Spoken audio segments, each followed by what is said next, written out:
Assalamualaikum warahmatullahi wabarakatuh. Halo semuanya, jumpa lagi dengan saya Chow Sing Sing, kurator dari Podcast Horror Night Story.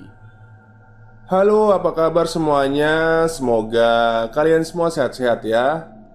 Dan seperti biasanya pada malam hari ini saya kembali dan akan menghadirkan sebuah kisah mistis untuk kalian semua.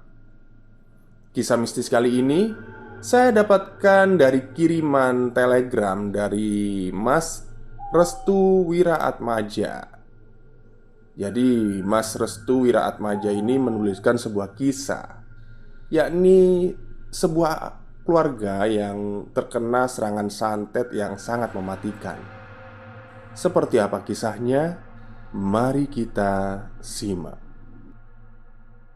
Santet tumpes kelor adalah santet yang membunuh satu keluarga dengan cara yang mengerikan.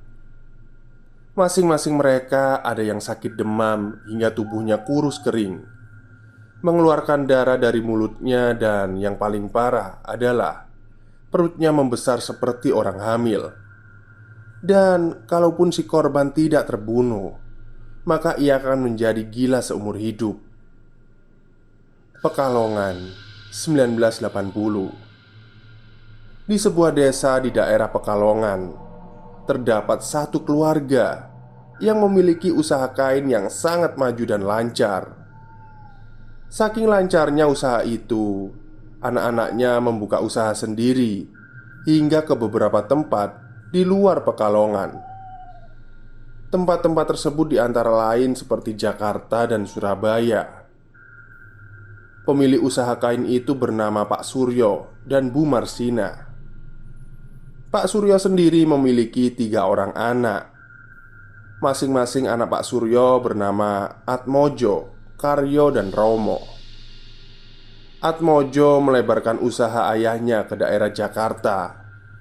Di sana dia memiliki banyak sekali pelanggan setia, dan tentunya usahanya maju dan lancar. Karyo menempati kota Surabaya. Di sana, dia juga melakukan hal yang sama seperti Atmojo. Karyo mendapatkan banyak pelanggan tetap hingga usahanya sukses seperti yang diperkirakan. Sedangkan Romo, dia membantu ayah dan ibunya yang masih berada di daerah Pekalongan. Romo menuruti apa yang diminta oleh kedua orang tuanya karena ia tahu bahwa keduanya sudah lanjut usia. Anak-anak Pak Suryo dan Bu Marsina merupakan anak yang bekerja keras. Mereka semua sama-sama ingin mewujudkan keinginan orang tuanya agar usaha kain yang digelutinya menjadi usaha besar di daerah Jawa Tengah, bahkan se-Indonesia. Namun, di balik usaha sukses mereka, ternyata ada saja orang yang iri terhadap proses dan hasil yang mereka dapatkan. Hari pertama serangan santet. Pada suatu hari, saat pagi-pagi buta, rumah Pak Suryo didapati sebuah kain berwarna putih yang berisi bangkai tikus dan beberapa paku berkarat. Pak Suryo mengira kiriman seperti ini adalah hal yang biasa karena mengingat usahanya yang terus-menerus berkembang. Pak Suryo pun membuang kiriman itu agar tidak terjadi hal-hal yang tidak diinginkan. Akan tetapi, ternyata kiriman itu terus-menerus dikirim oleh seseorang yang tidak dikenal hingga 40 hari lamanya. Setiap pagi hari, rumah Pak Suryo selalu dilempari oleh kain putih yang berisi bangkai tikus dan paku berkarat yang berjumlah 5. Karena sudah diambang kekesalan, akhirnya Pak Suryo pun meminta saran kepada orang pintar mengenai makna dan arti dari kiriman itu sendiri. Orang pintar itu sebut saja namanya Mbah Cungkir. Setelah Pak Suryo menemui Mbah Cungkir, Pak Suryo pun menceritakan mengenai kiriman yang berisi bangkai tikus dan 5 paku karat itu.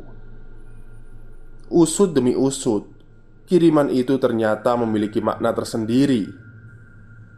Menurut Mbah Cungkir, bangkai tikus itu bermakna jasad atau mayat. Sedangkan 5 paku berkarat adalah 5 anggota keluarga Pak Suryo. Dan memang benar, kelima paku itu mengarah kepada keluarga Pak Suryo dan Bu Marsina. Mengingat keluarga mereka yang berjumlah 5, yaitu Pak Suryo, Bu Marsina, Atmojo, Karyo, dan Romo. Akhirnya Pak Suryo pun meminta penangkal kiriman itu kepada Mbah Cungkir. Mbah Cungkir pun memberikan penangkal berupa tanaman daun kelor. Tanaman daun kelor itu sendiri memiliki kelebihan untuk bisa meredam hal-hal yang negatif seperti santet dan lain-lain. Mbah Cungkir menyuruh kepada Pak Suryo untuk menanam tanaman itu di depan rumahnya. Ada satu pantangan yang tidak boleh dilanggar oleh Pak Suryo. Pantangan itu adalah tidak boleh memindahkan tanaman daun kelor ke tempat lain dengan alasan apapun. Jika dipindahkan, maka rumahnya menjadi berlubang. Berlubang di sini bisa diartikan bahwa rumah Pak Suryo dan Bu Marsina akan mudah terkena serangan.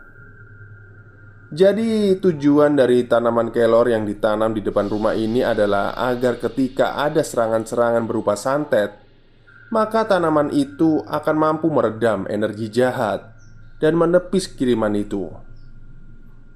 Pak Suryo pun melakukan apa yang diperintahkan oleh Mbah Cungkir untuk menanam tanaman daun kelor di depan rumahnya.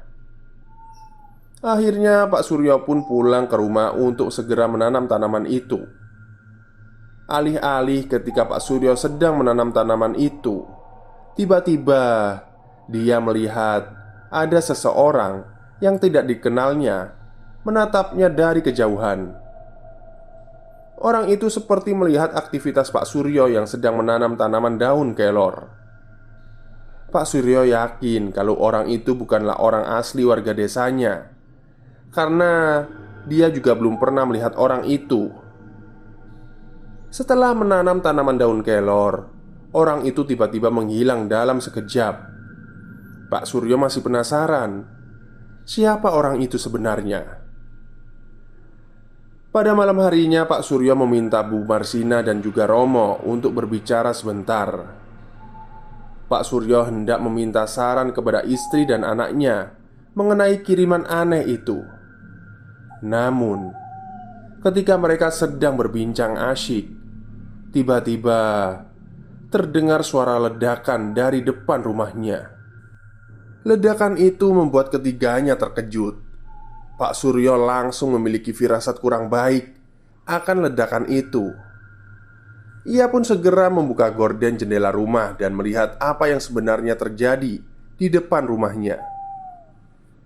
Setelah Pak Suryo membuka gorden jendela, tiba-tiba kedua tangan Pak Suryo langsung gemetar seperti ketakutan.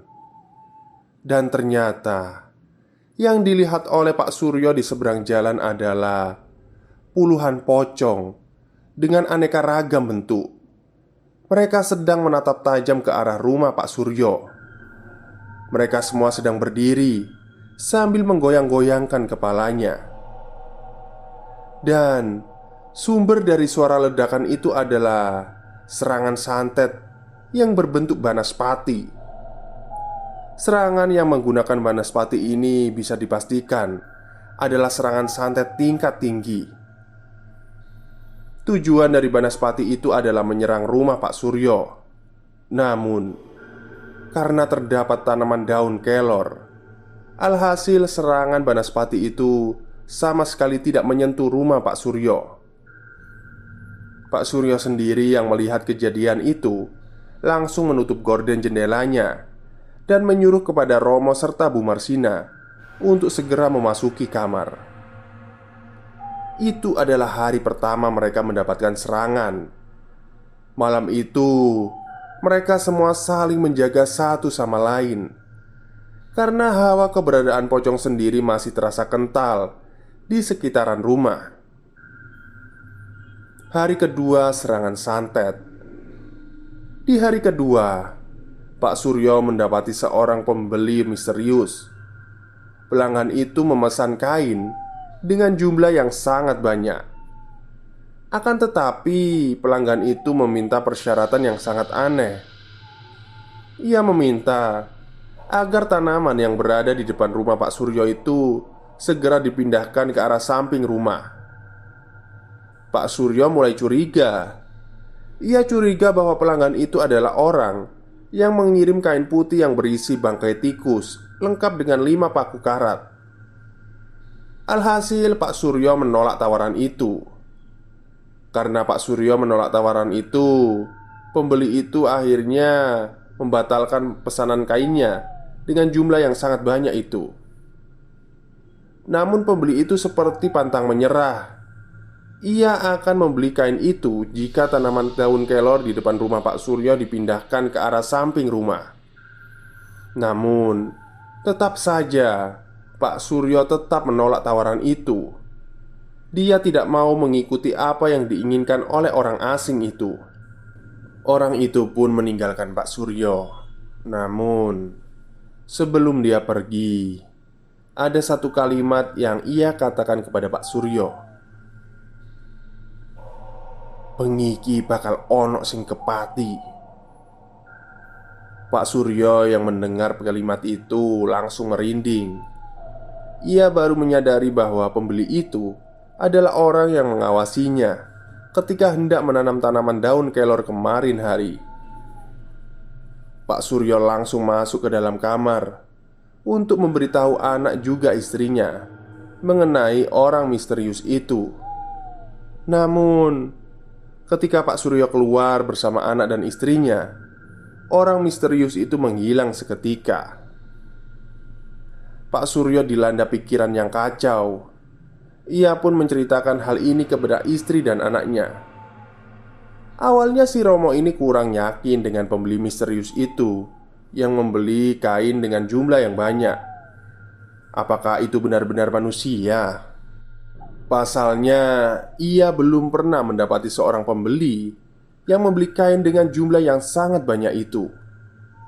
Terlebih lagi dengan persyaratan yang aneh, dengan harus merubah posisi tanaman daun kelor ke arah samping rumah.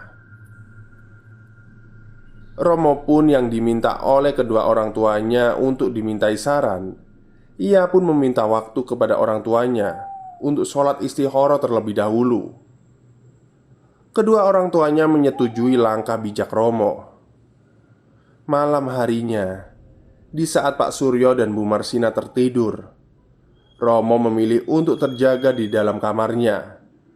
Ia masih memikirkan mengenai pembeli misterius yang sempat mengancam orang tuanya itu. Dia pun langsung teringat untuk melakukan sholat istikharah untuk menenangkan hati dan pikirannya. Romo pun pergi ke kamar mandi untuk berwudu. Namun, dari sinilah keanehan itu terjadi.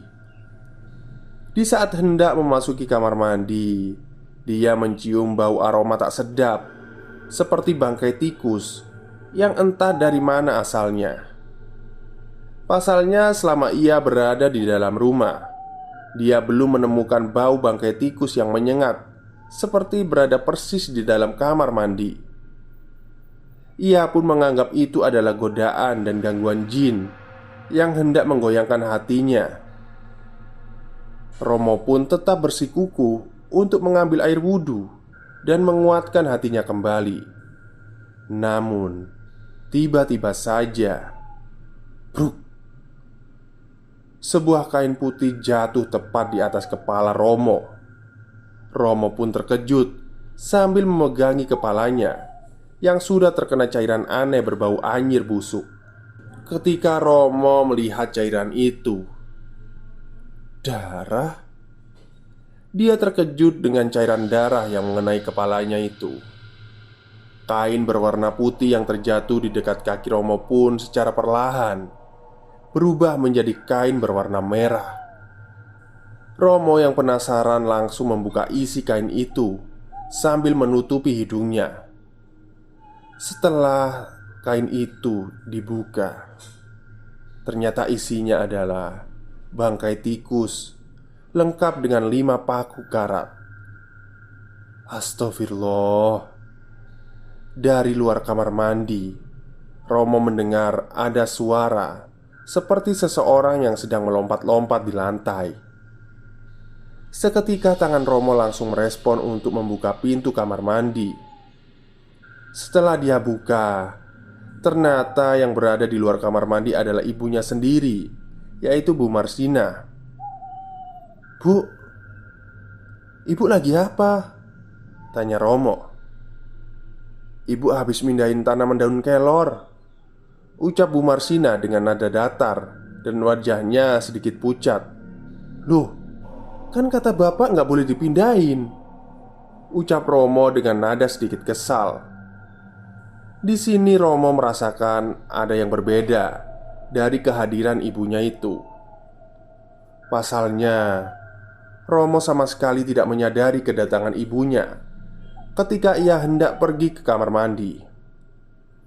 Padahal saat Romo pergi ke kamar mandi, Romo tahu betul ibunya sedang tertidur pulas di samping ayahnya, yaitu Pak Suryo. Selain itu, wajah ibunya juga sedikit pucat dengan sorotan mata yang sangat tajam, seperti orang yang sedang dikendalikan. Pandangan Romo kembali tidak percaya ketika dirinya melihat kedua tangan dan kaki Ibu Marsina penuh dengan tanah. "Tanaman daun kelornya dipindahin kemana, Bu?" tanya Romo. "Di samping rumah," jelas Bu Marsina. "Loh, kan kata bapak nggak boleh dipindahin," ucap Romo. Romo yang merasakan kejanggalan itu langsung buru-buru menuju pintu ke arah samping rumah. Namun, di saat dirinya baru membalikan badan, tiba-tiba tangan Bu Marsina langsung menyentuh pundak Romo sembari berkata, "Aku sudah tahu kalau keluarga ini akan meninggal semua," ucap Bu Marsina dengan nada yang berat. Romo pun membalikkan tubuhnya, dan seketika wajah Bu Marsina berubah menjadi mengerikan. Wajahnya sekarang semakin pucat, matanya melotot, nafasnya semakin berat, dan lidahnya bergerak ke kanan dan ke kiri seperti hendak menerkam Romo bulat-bulat. "Bu, ibu kenapa?" tanya Romo. Bu Marsina tidak merespon. Ia hanya menggerak-gerakkan lidahnya sembari menatap Romo dalam-dalam. Ternyata Bu Marsina kerasukan. Di sini Romo mengingat akan cerita ayahnya, yaitu Pak Suryo, ketika mendapati seorang pembeli yang misterius pagi tadi. Pak Suryo mengatakan bahwa nanti ada satu keluarga yang terkena ikatan oleh santet itu sendiri. Dan Romo yakin kalau yang dimaksud adalah ibunya sendiri. Romo mencoba untuk melepaskan tangan ibunya yang masih menempel di pundaknya. Namun, Bu Marsina malah mendorong Romo hingga terjatuh. Keributan pun semakin memanas. Bu Marsina terus-menerus menyerang wajah Romo dengan kedua tangannya. Romo hanya bisa berteriak-teriak minta tolong dan menepis serangan demi serangan yang diarahkan oleh ibunya itu. Pak Suryo yang mendengar keributan itu langsung terbangun dan baru tersadar kalau istrinya itu, yaitu Bu Marsina, sedang tidak ada di sampingnya. Romo awalnya masih bisa menahan saat Ibu Marsina terus mendorong dan memukulinya. Namun, pandangan Bu Marsina sekarang terarah kepada sebuah pisau yang berada di meja makan. Bu Marsina pun segera berlari ke arah meja makan dan mengambil sebilah pisau untuk menusuk tubuh Romo. Ibu mau bunuh aku?" tanya Romo. Romo mengarahkan kedua tangannya ke arah Ibu Marsina sebagai tanda untuk menghentikan serangan itu. Namun, sekali lagi tubuh Bu Marsina sedang dikendalikan. Tepat di saat Bu Marsina hendak menghujamkan pisau maksudnya ya, pisau ke arah Romo, Pak Suryo langsung datang. "Marsina, lagi apa kamu?" teriak Pak Suryo yang melihat istrinya hendak mengarahkan pisau ke arah Romo. Anehnya, ketika Pak Suryo mengatakan itu, tubuh Marsina langsung hilang kendali dan terjatuh ke lantai. Bu Marsina pingsan saat itu juga. Kejadian malam itu membuat Pak Suryo semakin bingung dan penasaran mengenai siapakah yang melakukan hal ini kepada keluarganya. Hari ketiga serangan santet. Keesokan harinya, tubuh Bu Marsina menjadi demam. Suhu tubuhnya sangat tinggi hingga membuat wajahnya semakin pucat. Bibirnya juga selalu bergetar seperti orang yang berada dalam sakaratul maut.